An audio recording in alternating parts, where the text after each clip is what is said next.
a jolt and then you'll die.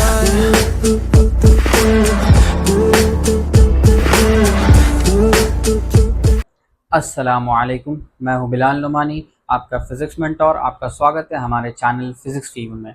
चलिए हम आज शुरू करते हैं अपना सेकंड लेक्चर लाइट का, जिसमें हम लाइट के कुछ आगे की बात करेंगे। और हमारा कुछ वीडियोस ना लैग कर गया था, जिसमें हमारा वीडियो ऑफ हो गया था, हम उसको भी थोड़ा सा कंटिन्यू करेंगे। लास्ट टाइम पे हमने पढ़ा था कि लाइट के बारे में प्रॉपर्टीज़ पढ़ी, कि लाइट का नेचर क्या पढ़ा। लाइट के अंदर नेचर हमें मिला इलेक्ट्रोमैग्नेटिक वेव्स, फिर हमने उस वेव्स को क्लासीफाई किया। फिर इलेक्ट्रोमैग्नेटिक वेव देखा तो उस इलेक्ट्रोमैग्नेटिक वेव में हमें एक स्पेक्ट्रम मिला। तो सबसे पहले हमने क्या पढ़ा, लाइट क्या होता है, light is a form of energy. फिर हमने पढ़ा लाइट की नेचर क्या है, नेचर ऑफ लाइट पढ़ा, उसमें डिफरेंट हमें नेचर्स मिले। उस नेचर के हिसाब से हमने एक एक नेचर को क्या किया, क्लासीफाई किया। उसमें से सबसे पहला नेचर हमें मिला इलेक्ट्रोमैग्नेटिक वेव्स। उस इलेक्ट्रोमैग्नेटिक वेव्स के बेसिस पर हमने वेव्स को क्लासीफाई किया। वेव्स को क्लासीफाई किया हमने दो बेसिस पर, on the basis of particle propagation and the particle motion, and the second is on the basis of medium requirement, या वेव को प्रोपगेट करने के लिए हमें मीडियम की रिक्वायरमेंट होती है या नहीं होती है। तो इस बेसिस पर हमने दो तरीके से वेव्स को क्लासीफाई किया, on the basis of requirement of medium and the second is on the basis of particle propagation. तो आपके पास दो तरीके से हैं, एक मैकेनिकल और एक non mechanical. Mechanical are those which require medium to travel, and non-mechanicals are those which does not require any medium to travel.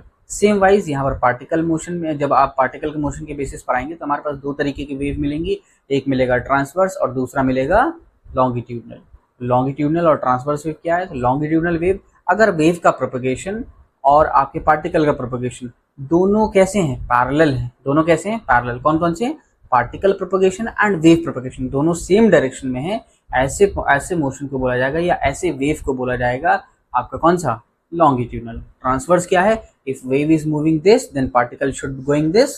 तो यानी कि पार्टिकल और वेव के बीच में जो एंगल बनेगा वो कितने का बनेगा, 90 डिग्री का। यानी कि particle propagation and wave propagation के बीच में कितना एंगल, 90 डिग्री का। ये हो गया हमारा वेव्स का क्लासिफिकेशन। फिर हमने पढ़ा था आपका ये हमारे पास जो हमने अगली प्रॉपर्टी पढ़ी थी नेचर की, कि light has a dual nature. Light की क्या है, dual nature, particle as well as wave. अब भैया यह जो डुअलिटी वाली जो नेचर है ये कैसे पता लगा, तो with the help of some experiments scientist propose different theories. उस थ्योरीज के अकॉर्डिंग फाइनली हमने कंक्लूड किया कि light has a dual nature, particle as well as wave. Light कभी पार्टिकल बिहेव करता है तो लाइट कभी वेव बिहेव करता है, अलग अलग फिनोमेना तो अलग अलग लाइट का बिहेवियर है।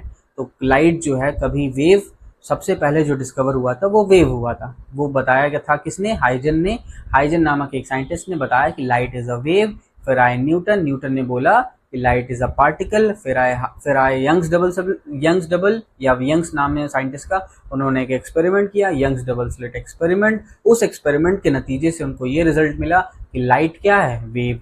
फिर आपके आइंस्टीन आए, मैक्स प्लैंक आए, ये सब मिलाकर एक नई थ्योरी दिया, जिस थ्योरी का नाम क्या है हमारे पास, क्वांटम थ्योरी। और यही हमारे पास फाइनेस्ट और न्यूएस्ट थ्योरी है, जिसके अकॉर्डिंग हम मानते हैं कि light has a dual nature, particle as well as wave. तो हमारे पास थ्योरीज के नाम पे कौन कौन सी है, wave, particle and quantum theory. ये थ्योरीज हैं जिसके हिसाब से हमारे लाइन से सीक्वेंस बता दिया कि कौन कौन से साइंटिस्ट ने दिया था।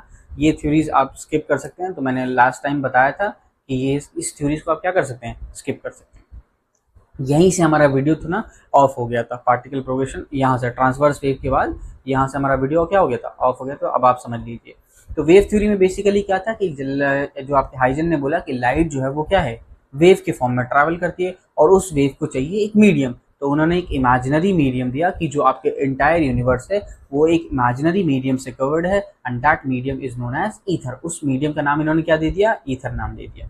ठीक है, चलिए यहाँ फिर एक और बात लिखी है मैंने कि light waves has a very short wavelength. अब ये क्या है, कैसे है, इसमें आप देख लीजिए। शॉर्ट वेवलेंथ में बेसिकली मैंने लास्ट में बताया था विजिबल। यहाँ पर आप देखेंगे फिर ये ना आपका वही पूरा एक्सपेरिमेंट है। फिर आप इलेक्ट्रोमैग्नेटिक वेव्स को देखिए, तो इलेक्ट्रोमैग्नेटिक वेव्स क्या, कंटिन्यूअस रेंज ऑफ फ्रीक्वेंसी, जिसको हम इलेक्ट्रोमैग्नेटिक स्पेक्ट्रम बोल रहे हैं। उस स्पेक्ट्रम में हमारे पास 7 स्पेक्ट्रम्स हैं, जिसमें से आपका gamma rays, X rays, UV rays, visible light, infrared, microwave and radio waves. जब आप क्लास 12th में जाएंगे तो इनकी ना आपको वेवलेंथ भी याद कराई जाएगी, जाएगी जो कि समथिंग 2 माइक्रो एग्जैक्ट डेटा मुझे याद नहीं है, लेकिन 2 माइक्रॉस से स्टार्ट करके यहाँ समथिंग जाता है, जिसमें से हमें जो पढ़ना है वो कहाँ तक है, विजिबल लाइट का स्पेक्ट्रम पढ़ना है। उस विजिबल लाइट का स्पेक्ट्रम हमें याद भी रखना है कि विजिबल लाइट का स्पेक्ट्रम जो है ना जनरली 400 से स्टार्ट होकर कहाँ खत्म होता है, 700 नैनोमीटर में। एक और यूनिट होती है कि 1 नैनोमीटर = 10⁻⁹ मीटर और 1 एंगस्ट्रॉम = 10⁻⁻10 मीटर। तो ये आपका बेसिकली क्या है, इसमें आपको जो याद रखना है, जो याद रखने वाली चीज है वो क्या है कि on moving from gamma to radio waves आपकी फ्रीक्वेंसी डिक्रीज होगी और आपका वेवलेंथ इंक्रीज होगा। And same wise visible light में, तो विजिबल लाइट में क्या, on moving from violet to red हमारी फ्रीक्वेंसी क्या होगी, घटेगी और वेवलेंथ बढ़ेगा। इस चीज का यूज सबसे ज्यादा आपके ना उसमें आएगा, human I and the colourful world में। जब हम पढ़ेंगे कि रेड जो है कि मतलब सूरज जो है बेसिकली लाल कलर का क्यों दिखाई देता है at the time of sunset, आई बस सनराइज एंड सनसेट के वक्त लाल कलर का क्यों दिखाई देता है, ये डिफरेंट, या फिर हम रेड सिग्नल्स को, आप रेड मतलब जो सिग्नल्स होती हैं डेंजर सिग्नल्स को, उसको हम रेड कलर ही क्यों बनाते हैं, तो उनका यूज, जो उनका रीजन जो है ये आपको यहाँ मिलेगा कि उसकी वेवलेंथ क्या होती है ज़्यादा। अब वो कैसे है हम अभी उसी चैप्टर में देखेंगे। तो आपको जो यहाँ याद रखना है वो क्या याद रखना है कि on moving from gamma to radio हमारे पास क्या हो जाएगा, फ्रीक्वेंसी घटेगी और वेवलेंथ बढ़ेगा। And same goes to with violet and red. चलिए फिर हमारा ये कुछ वीडियो है, देखिए इसको। Light is a strange thing. It isn't just what we can see. Light can be broken up into different types, and we call the whole family the electromagnetic spectrum. So even when it's dark, light is still all around us. Light can be created by making an electron oscillate. This creates an oscillating magnetic field and an oscillating electric field, which we call an electromagnetic wave or light. We often represent light as a wave. Just like water waves, light has a wavelength, a frequency, and a speed. The different colors of optical light have different wavelengths, and so does the rest of the electromagnetic spectrum. Gamma rays are the most energetic, whereas radio waves have the least energy. Even so, light is the fastest thing in the universe. In a vacuum, all light waves, even radio waves, travel at an incredible speed of 300 million meters per second. The Royal Observatory is overrun with squirrels. They're hard to miss during the day because they reflect visible light from the sun, but at night it's more difficult. However, they do emit infrared light, and if our eyes could detect it, we would be able to see them in the dark. If we pass high-energy X-rays through them, the squirrels look very different. Humankind has invented lots of different instruments to show us what our eyes can't see, like our Great Equatorial Telescope, which captures huge amounts of light and allows us to see objects that are tens of millions of trillions of kilometers away. We can see matter interact with light and change it. The gases in the Earth's atmosphere scatter blue wavelengths of sunlight, giving us blue skies during the day and red skies at sunrise and sunset. We can watch sunlight reflect off planets and the moon. During a lunar eclipse, red sunlight changes direction as it passes through the Earth's atmosphere and reaches the moon. And although visible light from stars can be absorbed by dust in space, we can detect the infrared light, which gets through to see baby stars hiding in nebulae. Light can even appear to stretch out. Since our universe is expanding and galaxies are moving away from each other, the light they emit is stretched to longer wavelengths. We call this redshift.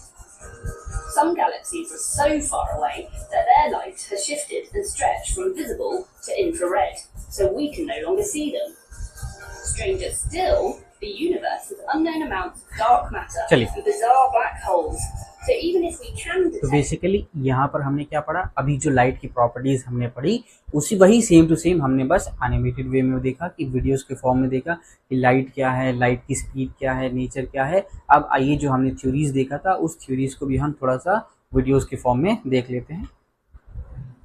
Newton ने जिन चीजों का गहराई से अध्ययन किया वो आम लोगों को आम नजर आती थी, जैसे कि सेब का गिरना, रोशनी से आती प्रकाश की किरणें वगैरह वगैरह। न्यूटन की खूबी ये थी कि वो आम चीजों के बारे में सोचते थे कि ऐसा क्यों हुआ और कैसे हुआ। न्यूटन के मन में सवाल उठता था, प्रकाश किससे बनता है? अगर प्रकाश को बहुत छोटे छोटे कणों में तोड़ा जा सके तो क्या दिखेगा? न्यूटन ने देखा कि रोशनी सीधी लाइनों में चलती है, वरना छायाओं के छोर कैसे दिखते, या फिर किसी बादल से होकर नीचे आने वाली सूरज की किरणें सीधी क्यों होती, या फिर सूर्य ग्रहण के दौरान पूरी तरह अंधेरा क्यों होता।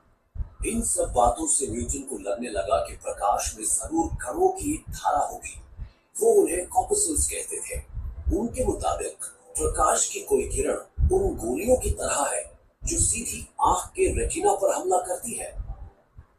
बिल्कुल। तो जैसे हमने बताया ना कि लाइट, न्यूटन ने क्या माना था, न्यूटन ने जो थ्योरी दिया था कि न्यूटन कॉर्पस्कुलर थ्योरी, वो जो छोटे छोटे पार्टिकल्स को क्या बोलते थे, कॉर्पसेस, दैट्स वाई इस थ्योरी का नाम पड़ गया न्यूटन कॉर्पस्कुलर थ्योरी और पार्टिकल थ्योरी। आई बस है। चलिए हम अगला देखते हैं। In the 17th century, many scientists like Dutch astronomer Christian Huygens thought that light was a wave vibrating in some kind of ether. Ether was presumed to exist because all waves were thought to need some kind of meaning. But around the same time, other scientists, most prominently Isaac Newton, believed that light was composed of a stream of corpuscles, which are little particles that travel at a finite speed.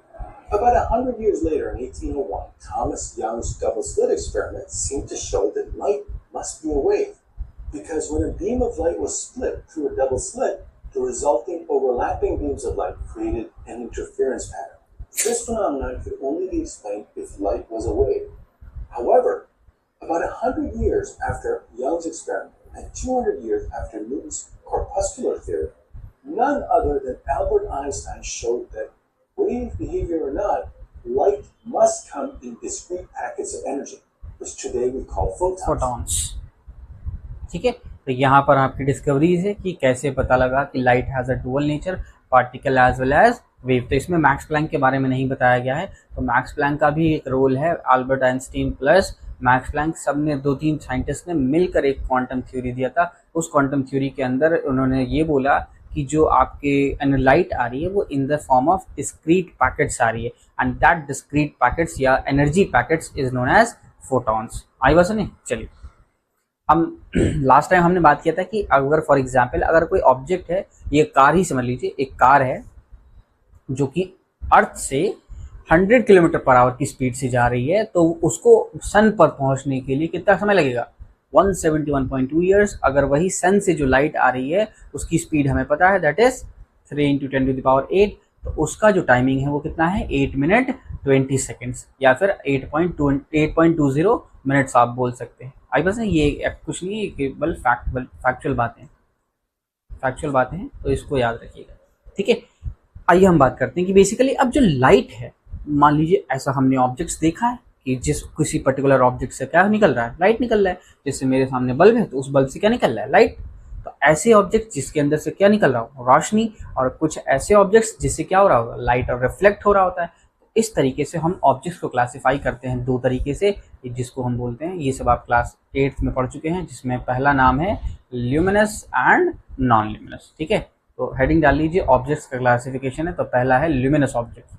ठीक है, अच्छा कुछ नहीं, अब हम ना थोड़ा सा बेसिक टर्म्स देखेंगे कि कुछ टर्म्स, सम यूजफुल टर्म्स पढ़ेंगे लाइट के बारे में जो कि हमारे काम आने वाली है, इसीलिए। तो अगला है ल्यूमिनस ऑब्जेक्ट्स। ल्यूमिनस ऑब्जेक्ट्स क्या है, ये भैया वो ऑब्जेक्ट जिसके अंदर से खुद से लाइट क्या हो, एमिट हो रही है, तो दीज ऑब्जेक्ट्स एमिट लाइट। अच्छा, second is non luminous. Non luminous क्या हो जाएगा, ये ऐसा ऑब्जेक्ट है जो लाइट तो एमिट नहीं करता, लेकिन हाँ रिफ्लेक्ट जरूर करता है। जैसे फॉर एग्जांपल मून, हमें लगता है कि मून रोशनी, खुद की रोशनी है, मून की रोशनी क्या, खुद की रोशनी है, लेकिन ना, वो सन की रोशनी को क्या करता है, रिफ्लेक्ट करता है। ठीक है, तो इसमें हेडिंग डाल सकते हैं, द ऑब्जेक्ट विच, या डेफिनेशन लिख सकते हैं, the object which emit their own light, लिख सकते हैं जो लिखना चाहें, the objects which emit their own light, the objects which emit their own light,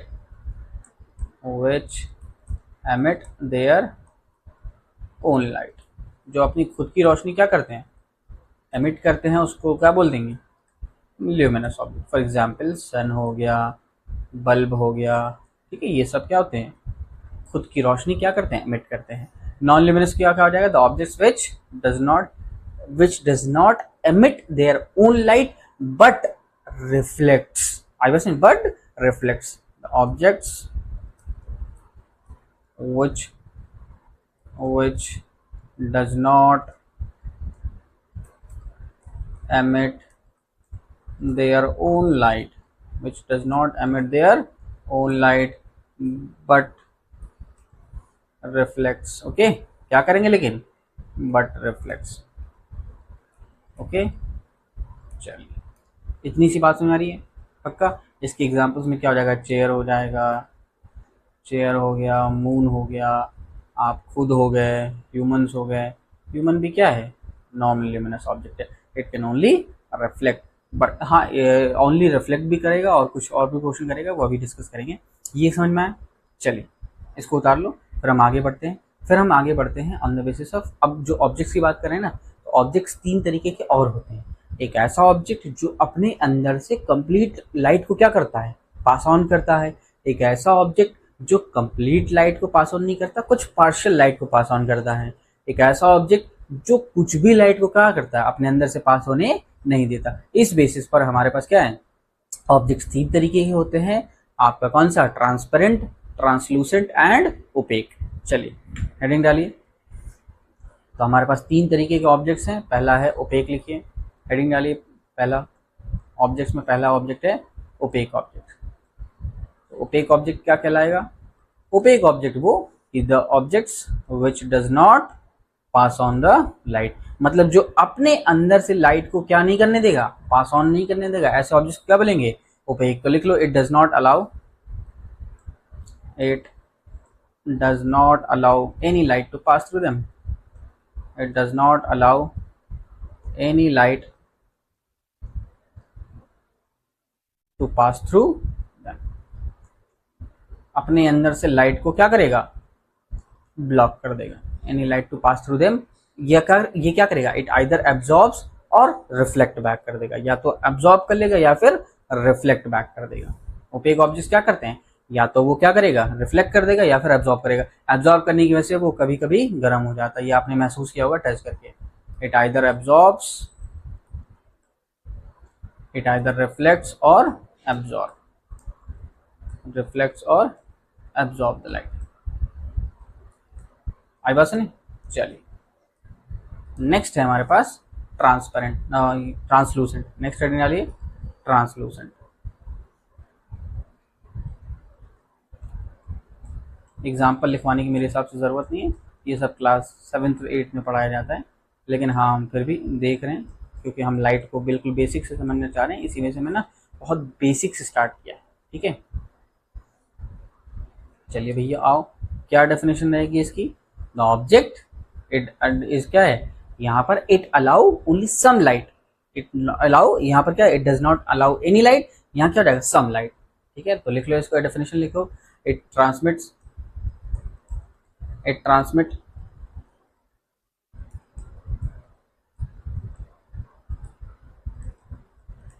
only a part of it, only a part of light, ठीक है। it transmits, या transmit करेगा या it pass, ठीक है ना।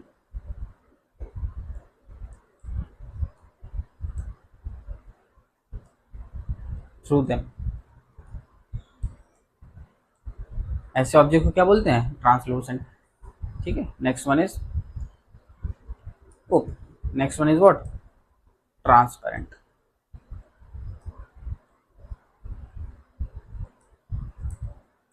तो ट्रांसपेरेंट ऑब्जेक्ट क्या हो जाएगा भैया, ट्रांसपेरेंट ऑब्जेक्ट बोलो जिसके अंदर क्या हो जाए, कंप्लीट लाइट पास ऑन हो जाए। It allows all the light to pass on, it allows all the light to pass through them,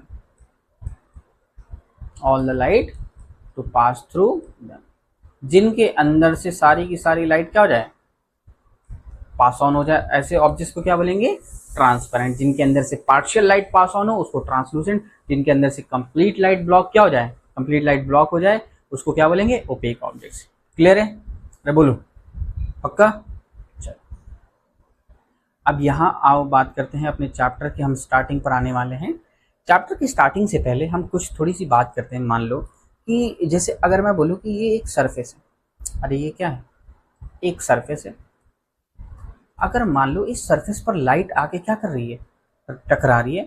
light आई और लाइट आने के बाद क्या कर रही है, टकरा रही है। चलिए ये मैंने कुछ बना दिया, आगे आओ हम जरा लाइट को क्या करते हैं, लेकर आते हैं और लाइट को टकराते हैं। देखो, लाइट जब भी किसी सरफेस से टकराएगी, लाइट आई ऐसे और आने के बाद किसी सरफेस से क्या किया, टकराया, तो उस सरफेस से टकराने के बाद वो दो चीजें करेगा। क्या करेगा? दो चीजें जो आप इस सिलेबस में पढ़ेंगे, आपके सिलेबस में है। एक और एक्स्ट्रा चीज करेगा, वो आप क्लास 11th में पढ़ेंगे। वो क्या क्या चीजें हैं वो देखते हैं। सबसे पहले वो दो चीजें देखते हैं जो आपके सिलेबस में है। तो सीधी बात, लाइट आया किसी सरफेस से, तो लाइट आइदर क्या करेगा, लाइट आइदर रिफ्लेक्ट, अरे लाइट क्या करेगा, लाइट क्या करेगा, रिफ्लेक्ट करेगा, जो कि आप पढ़ने वाले हैं। That's the first phenomena, that is reflection. अरे बोलो, लाइट क्या करेगा, reflection. And the second one is refraction. Light क्या हो जाएगा, उस सरफेस से पास ऑन होकर आगे पास ऑन हो जाएगा।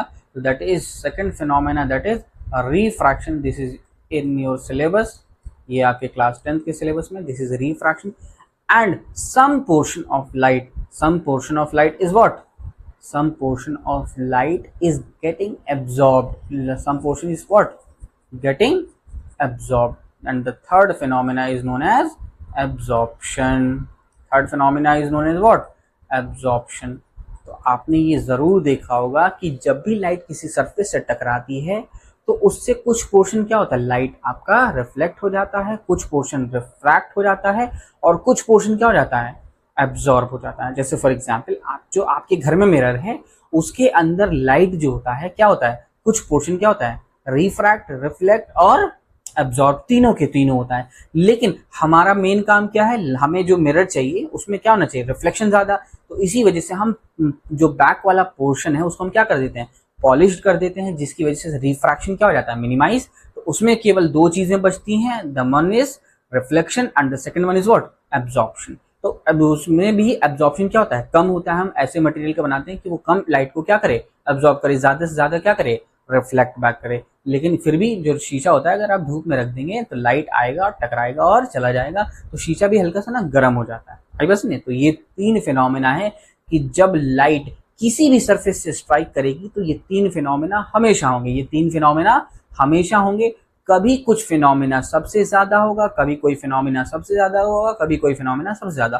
फॉर एग्जांपल, कभी रिफ्लेक्शन ज्यादा हुआ, कभी रिफ्रैक्शन ज्यादा हुआ, कभी एब्जॉर्प्शन ज्यादा हुआ। तो हमें जहां रिफ्लेक्शन ज्यादा होगा तो वहां हम रिफ्लेक्शन पढ़ेंगे, जहां रिफ्रैक्शन ज्यादा वहां रिफ्रैक्शन पढ़ेंगे, और जहां एब्जॉर्प्शन वहां एब्जॉर्प्शन पढ़ेंगे। तो क्लास 8th में आपको रिफ्लेक्शन पढ़ाया गया है, क्लास 10th में रिफ्रैक्शन, और जब आप क्लास 11th में जाएंगे तो वहां पर एब्जॉर्प्शन पढ़ाया जाएगा, केमिस्ट्री और फिजिक्स में, दोनों के दोनों सिलेबस में। आई बात समझ, इतनी सी आवाज में आ रही। तो यानी कि जब भी लाइट किसी सरफेस से टकराएगा तो क्या होगा, क्या होगा, reflection, refraction and the third phenomena is absorption. चलिए इसको उतार लो, फिर हम आगे बढ़ते हैं। नेक्स्ट है आपकी, जब एनसीईआरटी का फर्स्ट पेज ओपन करेंगे तो फर्स्ट पेज ओपन करने के बाद लाइट के ही फर्स्ट पेज में, उसी फर्स्ट पेज में एक बॉक्स बना दे रखा है। बॉक्स बनाने के बाद वहां पर एक चीज के बारे में बात की है, that is known as shadow. अरे क्या दे रखा है, शैडो। क्या हो गया ये, हाँ हम थोड़ा सा ज्यादा आगे चले गए। चलो, एक चीज दे रखा है जिसका नाम क्या है, शैडो। अरे भैया आओ, एनसीईआरटी में दे रखा है, बॉक्स में तो काम की नहीं है, लेकिन फिर भी इसको समझते हैं क्या है शैडो। शैडो बेसिकली ये है कि जब for example if I say that कि मान लो ये एक ओपेक ऑब्जेक्ट है, ये एक ओपेक ऑब्जेक्ट, लाइट आई, लाइट ने क्या किया, इस हिस्से, लाइट ने इस हिस्से ने क्या किया, लाइट को ब्लॉक कर दिया। तो इस रीजन में क्या हो गया, लाइट नहीं पहुंची। तो इस जहां जिस हिस्से से लाइट ब्लॉक हो गया और जिस रीजन में लाइट नहीं पहुंची, and that particular region is known as, that particular region, इस रीजन में क्या होता है, इस ऑब्जेक्ट का एक शैडो बनता है और उसी को हम क्या बोलते हैं, शैडो। तो शैडो की बेसिक सी डेफिनेशन है, उसको लिख लो जरा। क्या लिखोगे, a shadow is a region. Shadow क्या है, एक रीजन है, लिख लो। A shadow is actually a region of space. अ शैडो is actually a region or space, actually a region और space जहां पर आपकी लाइट नहीं पहुंच पाई। Reason of space where light is, where there is no light, where there is no light, जहां पर आपकी कोई भी लाइट नहीं है। आई बात सुने, क्यों, since an opaque object is blocking the light or reflecting the light, that's why that region is known as what, shadow. आपने यहाँ पर देखो शैडो देखा होगा कि कभी शैडो क्या होता है, डार्क बनता है, कभी शैडो लाइट बनता है, ये देखा है ना। वो क्यों होता है, तो यहाँ लिख लो इसकी बात। अगली बात ये भी बहुत इंपॉर्टेंट है कि the position and intensity, the position and intensity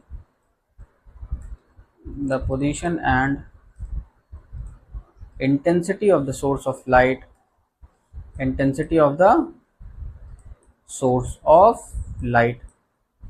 the position and the intensity of the source of light affects the property या type of shadows that is formed, अरे सीधी बात है, यानी कि जितनी शैडोज दैट इज फॉर्म, यानी कि अगर लाइट सोर्स ज्यादा है, तो शैडो नहीं बनेगा। फॉर एग्जांपल सामने से लाइट आ रही है तो आप देख रहे होंगे बैक में शैडो नहीं बन रहा है। अरे बस नहीं, वही आप ना सवेरे सवेरे जब उठेंगे तो कभी कभी आपको मल्टीपल शैडोज मिलते हैं, कभी आपको डार्क शैडो मिलता है, कभी आपको लाइट शैडो मिलता है, कभी एक ही शैडो में कुछ पोर्शन लाइट होता है, कुछ पोर्शन डार्क होता है। तो आइए जरा उसके बारे में बात करते हैं कि डार्क और लाइट के बारे में क्या है। तो यहाँ आपने देखा होगा कि डार्क और लाइट शैडो में जहां डार्क शैडो बन रहा है उस रीजन को हम बोलते हैं अम्ब्रा। क्या बोलते हैं, अरे अम्ब्रा। और जो लाइट शैडो होता है उसको क्या बोलते हैं, पेनम्ब्रा। अरे क्या बोलते हैं, अम्ब्रा एंड पेनम्ब्रा। ये कुछ नहीं है, बस याद रखने के लिए है, इंपॉर्टेंट एसेस नहीं है, बस फैक्चुअल चीजें याद रखने की जरूरत है, ठीक है ना। अम्ब्रा एंड पेनम्ब्रा, जो डार्क जो कोई भी शैडो हो रहा है उसमें कुछ पोर्शन क्या होता है, लाइट होता है, कुछ पोर्शन डार्क होता है। तो दैट जो पोर्शन लाइट होता है ऐसे शैडो को बोलते हैं पेनम्ब्रा, एंड दैट पोर्शन जो आपका डार्क होता है उस पोर्शन क्या बोलते हैं, अम्ब्रा। आई बस ने। अच्छा, सबसे पहली बात सवाल कि आखिर हमारा जो मल्टीपल शैडो बनता है वो क्यों बनता है। तो मल्टीपल शैडो बनने के जो कारण है, सवाल लिख लो, why multiple shadows are formed. ये सवाल लिखो, why multiple shadows are formed, why multiple shadows are formed. अच्छा, ये सवाल पूछा नहीं जाएगा आपके स्कूल के एग्जाम में, लेकिन फिर भी समझने के एतबार से अच्छा है, इसलिए समझ लो, why multiple shadows are formed, why multiple shadows are formed. आखिर ऐसा क्या है, क्यों है कि मल्टीपल शैडो बन रहा है।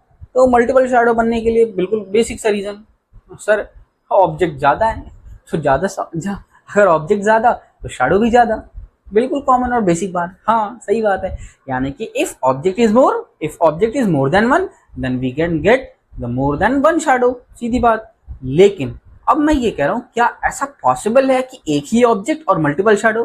हाँ, आपने ऑब्जर्व किया होगा शाम के टाइम में और मॉर्निंग के टाइम में, आपने क्या हो गया ऑब्जर्व किया होगा कि आपके एक से ज्यादा शैडो बन रही है। वो क्यों, तो वो एक तो रीजन क्या है, वन ऑफ द रीजन ये है कि पहला multiple objects, due to multiple objects, इसको रेज करके लिख रहा हूँ, ड्यू टू मल्टीपल ऑब्जेक्ट्स। यहाँ पहला रीजन लिख लो, due to multiple objects, multiple shadows are formed, due to multiple objects are formed, multiple shadows are formed.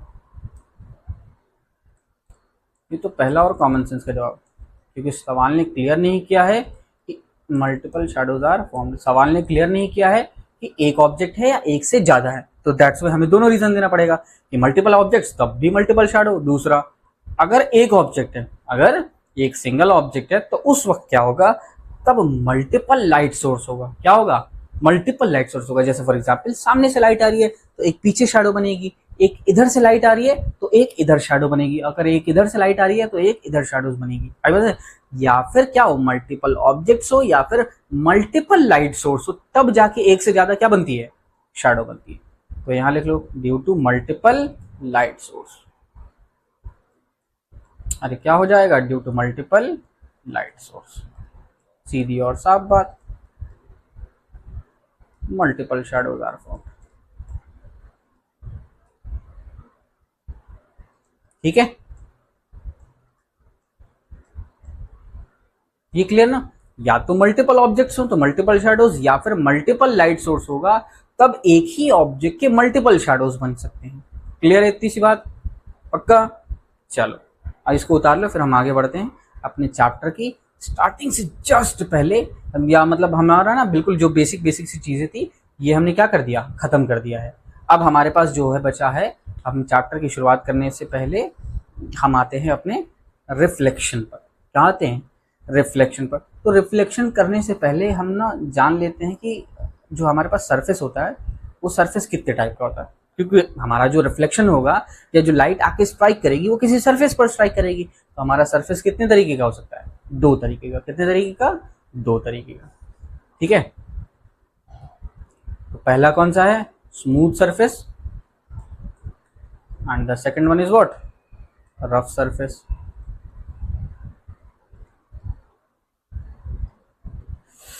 आगे भाग गए।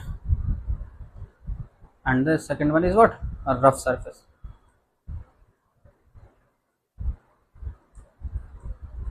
क्या है surface, rough surface, smooth surface? सुनो मेरी बात। रफ सरफेस और स्मूथ सरफेस क्या है, इसको समझने के लिए आप ये समझो कि let's say for example if this is a surface, if this is a surface, अगर इस पर लाइट इंसिडेंट रे आ रही है, अगर इस पे क्या आ रही है? इंसिडेंट रे आ रही है, तो इंसिडेंट रे जाएगी भी। अरे इंसिडेंट रे क्या होगी? जाएगी भी। तो ये इसमें तो कोई दिक्कत नहीं है, लेकिन अगर मल्टीपल लाइट सोर्स आ रही हैं, अगर मैं यहाँ पे, सॉरी रुक जाओ,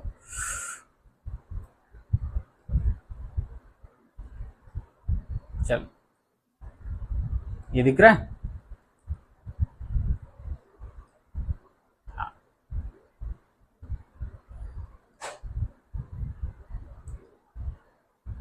ये है, देखो। अब यहाँ पर क्या है कि स्मूथ सरफेस, ऐसे सरफेस को हम स्मूथ सरफेस बोलेंगे कि अगर इंसिडेंट रे पैरेलल है, अगर इंसिडेंट रे क्या है? पैरेलल है, तो reflected ray also should be what? Parallel. If incident ray is parallel then reflected ray also should be parallel in smooth surface. Reverse में बोलो, रिफ्रेश करो कि अगर इंसिडेंट रे पैरेलल है और रिफ्लेक्टेड रे भी पैरेलल है, तब सरफेस कौन सा होगा? स्मूथ। या फिर एक और तरीके से रिफ्रेश करो, अगर स्मूथ सरफेस है तो इंसिडेंट रे और रिफ्लेक्टेड रे दोनों क्या होंगे? इंसिडेंट जो आपकी क्या है? पैरेलल इंसिडेंट रेज आ रही हैं, जो रिफ्लेक्टेड रेज होंगी वो भी क्या होंगी? पैरेलल होंगी। तो यहाँ लिख लो। अच्छा, सेम टू सेम ऐसी स्मूथ रफ सरफेस में देखो, रफ सरफेस में जो होगा, मान लो ऐसा कुछ रफ सरफेस है, स्मूथ नहीं है। अब स्मूथ नहीं है तो इसमें आज सच यहाँ पर हम बोलेंगे कि अगर इंसिडेंट रे क्या है? पैरेलल। अगर इंसिडेंट रे कैसी आई? पैरेलल आई, तो यहाँ पर कोई कंडीशन नेसेसरी नहीं है कि आपकी रिफ्लेक्टेड रेज भी क्या होंगी? पैरेलल होंगी। ऐसी कोई कंडीशन नेसेसरी नहीं है। तो वो इंसिडेंट रे कैसी हो सकती हैं? कैसी भी हो सकती हैं। ठीक है ना, रिफ्लेक्टेड रेज आपस में पैरेलल हो भी सकती हैं और नहीं भी हो सकती हैं। इतनी सी बात समझ में आ रही है? पक्का? देख लो। चलो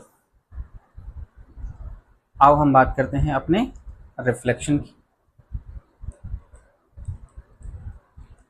क्या है भैया रिफ्लेक्शन?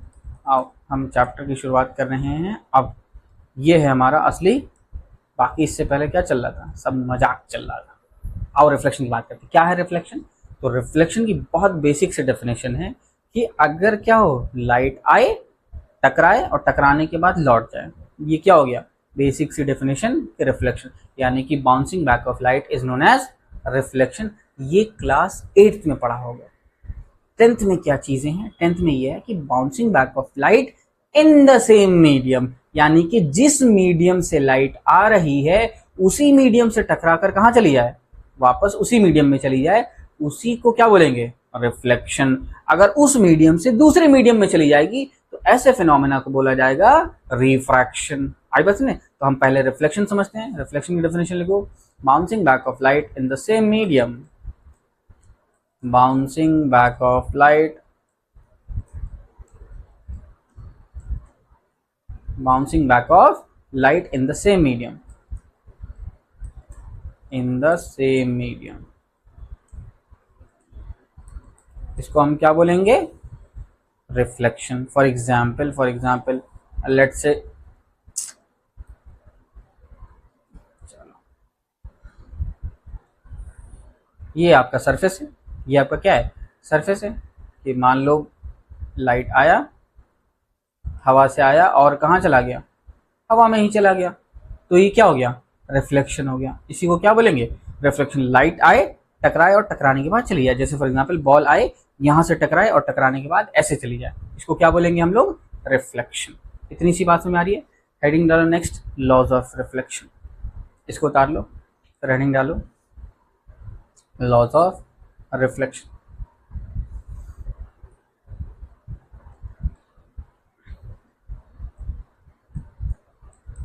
लॉज ऑफ रिफ्लेक्शन देखोगे तो लॉज ऑफ रिफ्लेक्शन में हमारे पास दो लॉज हैं। कितनी लॉज हैं, दो लॉ। दैट फर्स्ट लॉ क्या है, फर्स्ट लॉ ये बोलता है कि आपका जो ये है, ये सरफेस, इसमें इसको हम बोलते हैं नॉर्मल। इसको क्या बोलते हैं, नॉर्मल।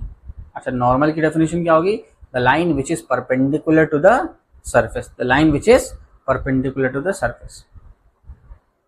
द लाइन लिख लो चाहो तो, the line which is perpendicular, ये क्या लिखा है, परपेंडिकुलर लिखा है, perpendicular to the surface, the line which is perpendicular to the surface is known as normal. Okay, and this is what, this particular point is known as point of incident. This is known as what, point of incidence, and this is what, reflecting surface. This is what, reflecting surface. अरे ये का है बबुआ, ये है reflecting surface, और ई का है पॉइंट ऑफ इंसिडेंट, और ई का है भैया नॉर्मल। अब सुनो, यहां से लाइट आया, टेढ़ा बन गया, आओ इसको सीधा करते हैं। आओ, ये भैया क्या है, इंसिडेंट रे, और ई का है reflected ray. This is I R, this is R R. बोले तो इंसिडेंट रे, इंसिडेंट रे, this is reflected ray. Okay, reflected ray, सारी चीजें पता लग गई, incident ray, reflected ray and the normal. First law बहुत बेसिक सी बात बोलता है कि जो आपका आई आर है, आर आर है और आपका नॉर्मल है, तीनों के तीनों कहाँ लाई करने चाहिए, इन द सेम प्लेन। तो क्या है, फर्स्ट लॉ क्या होगा, इंसिडेंट रे,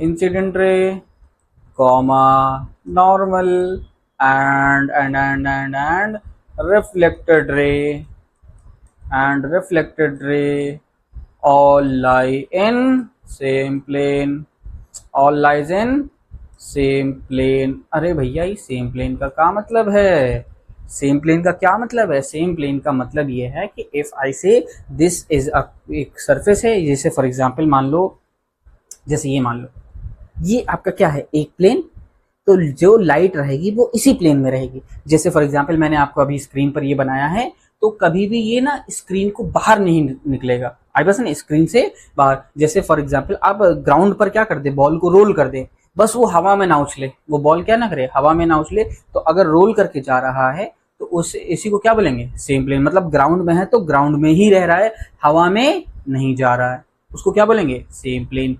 आई बस ने।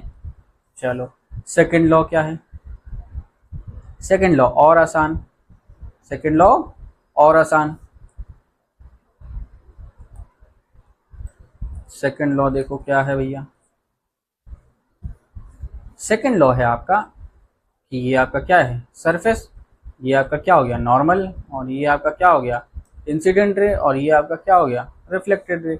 तो सेकंड लॉ ये बोलता है incident angle and the reflected angle is equal. अरे आई और आर, तो यहाँ पर क्या हो जाएगा, सेकंड लॉ हो जाएगा angle of incidence is, angle of incidence बराबर हो जाएगा एंगल ऑफ रिफ्लेक्शन के, बराबर क्या हो जाएगा, एंगल ऑफ रिफ्लेक्शन के।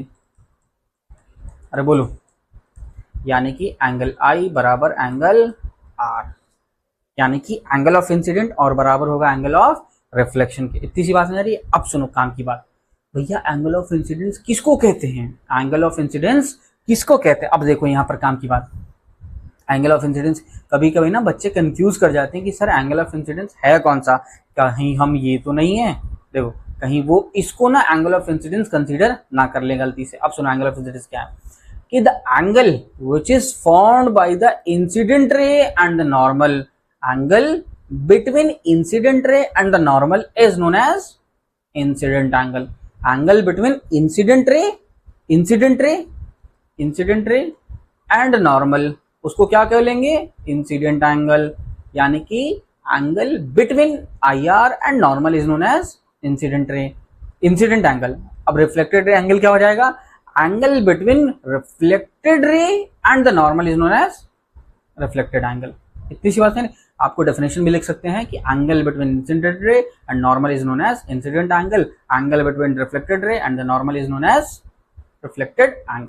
इतनी सी बात नहीं रही। अच्छा सर, आपने जो ये एंगल मार्क किया है, ये कौन सा एंगल है, ये कौन सा एंगल है? तो इस एंगल को बोलते हैं, एक स्पेशल नाम है जिसका नाम है ग्लांस एंगल। क्या नाम है? Glance angle. ठीक है, angle which is formed through the surface. वो एंगल जो सरफेस से बना होता है उसको क्या बोलते हैं? ग्लांस एंगल बोलते हैं। ये उतार लो, बाकी हम बेसिक से डेफिनेशन देख सकते हैं। ठीक है, अरे बोलो। चलो नेक्स्ट है हमारे पास कंप्लीट हो गए। नेक्स्ट हमारे पास ऑप्टिकल डिवाइसेस। आओ हम ऑप्टिकल डिवाइस की बात करते हैं। चलिए, ये उसको किसी को उतारना है तो आप स्क्रीन मतलब क्या ना वीडियो पॉज करके आप उतार लीजिएगा। चलिए हम बढ़ते हैं आगे।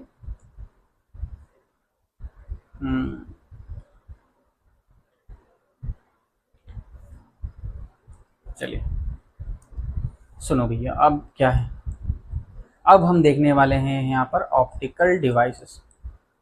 ऑप्टिकल डिवाइसेस इस चैप्टर का ना नाम ही, जब क्लास 12th में जाएंगे तो इस चैप्टर का नाम पड़ जाएगा ऑप्टिक्स। क्या पड़ जाएगा?